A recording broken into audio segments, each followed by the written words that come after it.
मुलाखत घेत आहोत. त्यांना पाहूया आपण त्यांनी या ठिकाणी कसं बनवलं, काय केलं. नमस्कार मामा. नमस्कार. हे कशाचं शेड आहे मामा?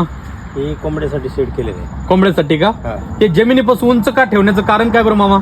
जमिनीसाठी पाणी, हवा, इंचू, काटा हे असं काही येत नाही त्याला.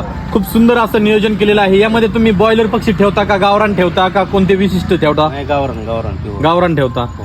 एकंदरीत पक्षी किती बसतात त्याच्यामध्ये? त्याच्यामध्ये एक 200-300 पक्षी बसतात. 300 का? सुंदर असं नियोजन तुम्ही या ठिकाणी केलेलं आहे. या जागेला वॉल कंपाऊंड केलेलं आहे.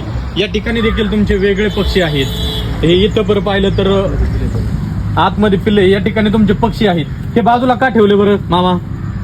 हा बाजूला ठेवायचं कारण आता ही दुसरीकडे शिफ्ट करायचे. त्या तलावावर ते दुसरी जाळी मारून खाली मच्छी आणि वरी कुक्कुटपालन करायचा विचार चालू आहे. म्हणजे तुम्ही आधुनिक तंत्रज्ञान, लोक आज म्हणतात आम्हाला जागा नाही, आम्हाला वेळ नाही, परंतु आज तुम्ही तुमच्या तंत्रज्ञानानं वेगळं डोकं लावून कमी जागेमध्ये जास्त उत्पन्न कसं घेता येईल. आपला शेततलाव देखील पाहूया कमी जागेमध्ये कसा केलेला आहे. तर त्यांचा तलाव देखील पाहूया. मामा आपण इकडे आलं तर बरं राहील, कारण सुंदर असं नियोजन या ठिकाणी शेततलावाचं केलेलं आहे आणि शेततलाव देखील खूप सुंदर आहे. मामा यामध्ये मासे कोणत्या जातीचे टाकले होते आपण? किती मासे टाकले होते? आम्ही एक 4-5 बॅग टाकलेले आहेत आणि 2-3 जातीचे मासे सोडले आहेत. तर याच्यानंतर आता तुम्ही हा पाण्याचं नियोजन कसं करता? किती दिवसाला पाणी बदलतं त्याच्यामधलं?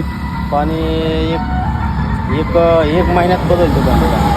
आता भविष्यात तुमचं याच्यावर कोंबडीचं करण्याचं प्लॅनिंग आहे, हा, याच्यावर तर ह्याच जागेवर करणार आहात का नवी का दुसरी का काही प्लॅनिंग आहे? याच्यावरच टाकणार, जाळी टाकून खाली मच्छी आणि वरी कोंबडी पालन. आता याला मार्केटचं कसं असतं तुमच्याकडे? याला मच्छीला मार्केट कसं किंवा पोल्ट्रीला कोंबडीला मार्केट कसं?